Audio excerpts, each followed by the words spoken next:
Assalamu alaikum masu sauraro, sunana Maryam Salisu Maidala. Barkamu da sake shigowa wannan YouTube channel tamu mai suna Maryam Maidala TV. Kar ku manta da danna mana subscribe da kuma ƙararrawa domin samun shirye-shiryenmu. Idan mai sauraro bai manta ba, mun tsaya ne a gurin da Samir ya miƙo masa hannu suka gaisa ya ce, "Thank you, Doctor." Kamar yadda ya faɗa washegari ƙarfe 4:30 suna tare daga cikin soron gidan. Simintin ciki a share yake fes. Samir yana zaune a kan kujera har sanda ta fito ɗin bai ji ta ba. Sai da ta taɓa kujera za ta zauna sannan ya ɗago ya dube ta. Ta gane yau cikin serious ɗinsa yake sosai. Bayan ta gaishe shi ya dube ta sosai ya kira sunanta ya ce, "Samiha, tun jiya bayan rabuwar mu zuwa yau sau nawa kika tuna ni?" Ta ji tambayar wani iri, kawai ta kalle shi, murmushi ya saka mata ya ce, "Ko sau ɗaya, bari na amsa miki."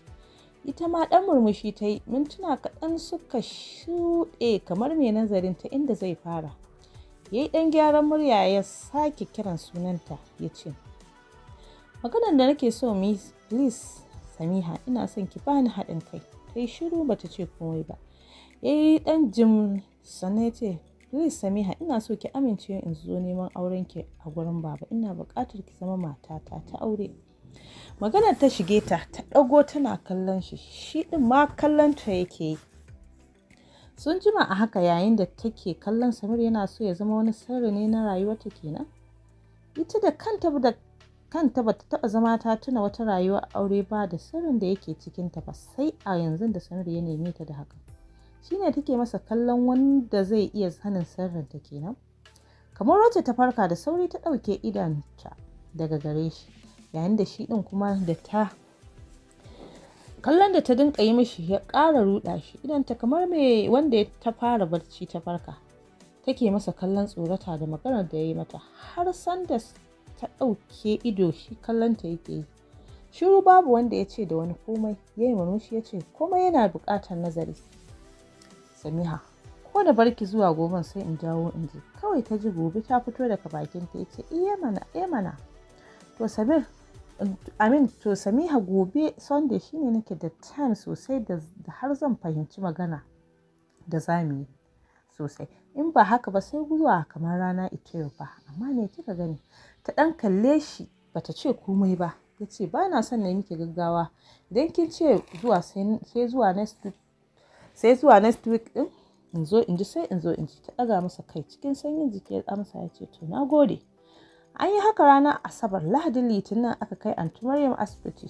Tun safe suke can da inna, sai gabanin magariba ta haifi ɗiyarta mace. Sai washegarin Talata aka sallame su. Inna bata dawo gida ba sai ranar Laraba. Ita kuma Samiha a ranar Larabar ta shirya kayanta ta tafi gidan da yamma. Sabir ya taso daga aiki ta nan gidan ya biyo. Usman ne ya zo ya yi masa bayanin inda take. To a ranar duk yadda ya so ya ganta bai samu ba, don haka idan ya shiga gida mami ba ta wani amince da fitarsa ta dare. Idan dai ba da Shahid ne ya zo ba suka fita. Amma a washe gari Alhamis da wuri ya bar ofis ya riske ta can gidan Aunty Maryam. Yadda Samir ɗin ya dinka ji tamkar ya ɗauke ta ya tafi da ita. Ya ce, "Kai Samiha, ko nema na ba a yi, kuma kin san hanyoyin da za ki bi ni ki gani ko ki ji muryata." Ta ɗan kalle shi ta sunkuyar da kai. Ta tuna tun ranar da suka dawo daga manumfashi cikin jakarta ta tsinci compliment card ɗinsa guda 3 a ciki. A cikinsa akwai address ɗinsa, lambobin wayarsa, matsayin shi na aiki a jiki da a ɗan tsakiyar littafin ta zuba. Kuma bata kuma bi ta kansu ba. Yi murmushi, magana tana baki wahala ko? Murmushi ta yi. "Ina Aunty Maryam?" ya tambaya. Ta amsa tana ciki. Ya ce, "Baki bani bebin taki in gani ba?" Ta ɗauka da wasa yake amma ya tabbatar mata amin. Ta miƙe ta shige. Zuwa jimawa ta dawo da bebin a hannunta. Ta miƙo masa ya karɓa yana kallonta. Ya ce, "Ina son bebi mace Samiha, tana da daɗin wasa." Ta jima a hannunsa, daga baya tana ɗan motsi Samiha ta karɓe ta mai da ita. Ta dawo masa da snack da juice tare da wanda anti ta yi mashi tun zuwansa. Ya zame daga kan kujera ya ce, kai na gode. Kamar anti ta san ina jin yunwa. Samiha ta yi masa wani irin duba kamar mai jin tausayinsa. Yana kallonta ta sunkuyar da kai ya gane kallon da ta yi masa kawai ya yi murmushin jin daɗi a ransa. A nan suka yi sallar magariba har Nura ya ce ta yi wa anti Maryam barka zai zo goben in Allah ya so. Ta amsa ta shige yana kallonta ya ce har yanzu bata fara damuwa da shi ba. Sannan daga baya shi ma a hankali ya fice daga falon. Washe gari Juma'a bai zo da wuri ba sai gab da magariba bai daɗe ba ya niyyar tafiya sai da zai tafi ne ya ce idan ta shiga ta turo a ɗauki kaya a ba wa bebin anti Maryam da nata ita kanta Samiha. Ta shige ta sanarwa da anti Maryam. Nura ne ya tara su a falon, kasancewar falon baban Saifu ya bulla wajen saboda na bakin shi ne. Kayan sun kusa tsorata anti Maryam domin dai duk wadatar Samir aka ce an yi mishi haihuwa a gidansa idan ya yi wa wannan sayar sai an jinjina masa balle a yanzu ita da ya kawo wa. Samiha bata bi ta kan kayan ba ta yi alwala ta yi shigewar ta ɗaki. Ba bebin ba hatta mai jegon ta sami rabanta a ciki. Jakar kayan Samiha kuwa tana fara buɗa ta rufe tana kwala mata kira ta ce wannan yarinya idan muke auri wannan mutumin ba mun bano sai Allah ya kama mu. Ta tashi ta fito da sarƙa da ta gani a kayan Samihan tun wanda ya bata ta watsar lokacin faɗansu na farko. Anti Maryam ta ƙyalla ido ta ganta a kayan ta gane muhimmancinta. Sarƙar farin gwal ce to inna ma bata san matsayinta ba shine ita ta ɗauka ta ajiye a gurinta don aƙalla za ta yi kusan miliyan guda ko a wancan lokacin da suke. Cikin sarƙa guda biyu ce sai zobe da ɗan kunna da duka a cikin gidansu. To sai da ta sake ganin shigen irinta ya kuma sako mata kaya tamkar mai shirin haɗa laifi. Hatta English West sun amsa sunansa a cikin katuwar jakar da aka zubo mata kayan. Ita kuwa anti ita da bebinta cikin akwatuna biyu nasu yake. Ta ce wannan rufiya za a yi sai baban Saifu ya zo. Yadda ya tsara wannan kyautar haka can gidansu Samiha ya musu wanda ko ita Samihan bata sani ba sai a washe gari da inna ta zo. Su kan dama sun saba. A ranar su inna Abu suka iso. Tun 11 ana ijibi suna sai yayyan innarsu anti Maryam kowa ko ya ga abin arziki Samihan yake yi wa godiya. Ita ko Samiha har kuka ta kusa yi don tun jiya anti Maryam ta hana ta sakar da zancensa har yau da aka daɗa taruwa a gidan. Tun an tuna mata nasiha har ta koma rarrashinta. Tana idar da sallar la'asar ta shirya tana niyyar tafiya gidansu Aisha aka ce mata ga Samir yana jiranta a waje. Zai ta yi kamar ta yi tsuntsuwa ta wuce shi ba tare da ya ganta ba. In ya so a ce ba ta nan ta so kwarai a ce ta je ta ga sista ɗinta Aisha. Ta riga ta shirya kawai ta fita a gurinsa. Sanda ta riske shi a falon baki yana tsaye daidai kofar da ta bulla wajen da waya a hannun shi. Yana yi ta nemi kujera ta zauna tana ɗan kallonsa a kaikaice wai don Allah mai wannan halitta shi ke ɓata lokacinsa a kanta. Gashi yadda yake turanci yanzu a waya ba za ka taɓa cewa yana jin Hausa ba. Ina lura da kallon da take mishi amma yayi kamar bai ganta ba. Ya ci gaba da wayarsa. Ya gama ya leƙa yi wa Nura magana sannan ya juya kanta ta yi masa kyau sosai kwalliyarta a sauƙaƙe. Baƙin les ne mai rawa har manne mata yake a jiki. Iya tunanin shi ita shi ta yi wa kwalliyar don haka dab da itan ya zauna sosai yana murmushi. Ya kasa cinye ƙawarsa ya ce kin kyau Samiha. Kamar wata amarya bata ce komai ba ta sake haɗe jikinsa ganin da ta ya zauna kusan da itan sosai. A hankali ta gaishe shi. Yana jin daɗin hakan yana nuna cewa ita mai tarbiyya ce. Sun ɗan jima a hakan sannan ya ce Samiha yau Asabar. Ina muka tsaya akan maganar mu. Ta ɗago ido ta kalle shi. Ya amsa mata da ido hakan yake nufi ita sam tun ranar a inda suka gama magana a nan ta barta.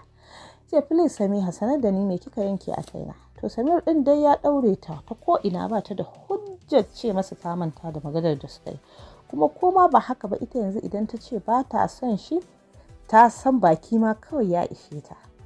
Ta ɗago ido suka haɗa ido. Kwarjinin Sadiq ya cika gurin, ita kawai yake saurare ta sunkuye da kai ya sake cewa, "Please, Samiha, tell me kika yanke a kaina?" Ta ɗan ja numfashi a hankali har tana rufe ido ta ce, "Shikenan idan Allah ya sai a yi." Ya karkata kansa ƙasa ya gano idanta ya ce, "You mean in nemi aurenki idan Allah ya sai a yi kenan?" Ta ɗaga masa kai kawai dariya ya saki. Komai nata sai ta ja aji. "Thank you Samiha, Allah ma zai yi da ikonsa, jikina yana bani keɗin rabona ce."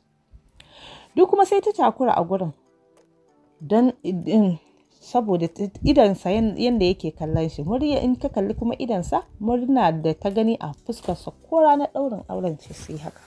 "Na gode Samiha, kin amince kina so na zaki aure ni." Hankali yake maganar wannan kara.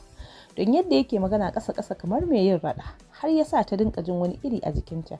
Ya kuma cewa kin amince in zama abokin rayuwarki. Tana jin hucin magana a cikin jikinta kawai ta rufe idanta.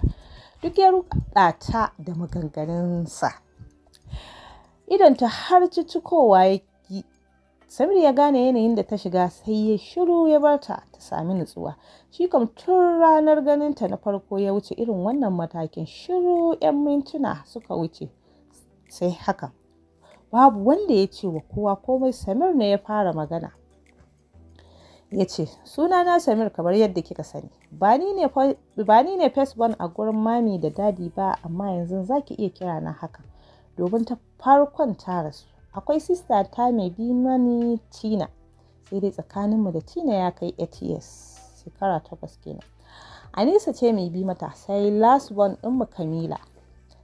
An haife ni a Egypt. Can na fara makaranta, daga baya ya kasance duk inda muka zauna sai na yi makaranta. Na yi secondary school ita a Abuja, daga baya na wuce university da ke Oxford. Ina karantar architects. Na yi nisa a fannin daga baya saboda wani dalili ya sanya na canja kariya na koma ina karantar business. Shine dalilin daɗewa ta ina karatu. Bayan na gama ne yanzu nake aiki da TR Magarya Company a matsayin MD na kamfanin. Ya ɗan shiru sannan ya ci gaba. Tina da Anisa suna level 200 a Bayero University da ke nan Kano. Yayin da this year Kamila ta gama secondary kenan, tare kuka gama kenan. Ya yi ɗan jim sannan daga baya ya ci gaba. Ya ce, "Ba na neman mata Samiha. Kuma na taɓa shan giya sau ɗaya. Amma har yanzu ina shan sigari. Ina shan sigari musamman ina cikin damuwa ko ɓacin rai. Na fi sha sosai musamman ina cikin damuwa ko ɓacin rai. Kuma har zuwa yanzu mami da dadi ba su san ina sha ba, sai dai ko su fuskanta. Domin nakan kiyaye lokacin haɗuwata da su kafin na sha. Sauran bayani idan kina tare da ni za ki sani." Samiha ta ɗan kalle shi a hankali can cikin ran nata. Tana mamakin sa. Ya kalle ta ya ce, "Tambayi abin da ke fahimta ba." Ta girgiza kai can cikin ranta tana tunanin matsayinsa da nata bai taɓa zuwa ɗaya ba. Da ƙyar ne yiwuwar abin da yake so. Samir Balarabe ne kenan? Ta tambayi kanta. Ta ga ta kanta ita ina shi take ayyanawa a cikin ranta. Sai kuma ta ji ya burge ta da faɗar yanayin halinsa. Amin. Washe gari Lahadi ma ya zo, sai dai bai jima ba ya tafi bayan ya matsa mata akan me take bukata. Ko da ta ce ba komai, ya ce don bata damu da shi bane, shi yasa bata damu da wani abu daga gare shi ba. Da ƙyar ta iya ce mishi ko ma menene sannan ta samu lafiyar sai ya tafi. Domin shi yanzu ji yake tunda ta amincewa auren shi duk wani nauyi nata ya koma kan shi. Ranar suna, bebin Anti Maryam ta amshi Maimunarta, sunan maman baban Saifu. Tun a lokacin ake kiranta da Mufida. Tun wajen karfe 10 Aisha ta zo. Samiha ta yi wanka ba ta yi ba Amin. Ba saboda baƙi da suka kwana a gidan, ana ta shiga ban ɗaki. Bayan gidan ta ja kujera ta kai musu ta suka zauna. Ta kawo mata ɗan abin da aka gama. Cikin ɗauki da murna take cewa, "Sista, amma sai dare za ki tafi." Aisha ta ce, "Nan da zuwa 12 zan tafi. Shi yasa na zo da wuri." zan raka mama unguwa. Ta ce kai sista. Aisha ta ce Allah na ma zo miki da albishir, an ce Rizal ya fito. Samiha ta dafa kirji ta ce don Allah. Ta ce da gaske. Can kuma sai jikin Samiha ya yi sanyi. Aisha ta tambaye ta ta ce menene ya faru? Samiha ta ce ni wannan Samir ɗin shi zai takura da ƙyar ma zai bari na yi karatu. To masu sauraro a nan za mu tsaya daga cikin sai kuma gobe idan Allah ya kai mu za mu ci gaba da wannan labari daga cikin littafin Kainuwa wanda Maryam Salisu Maidala ta rubuta.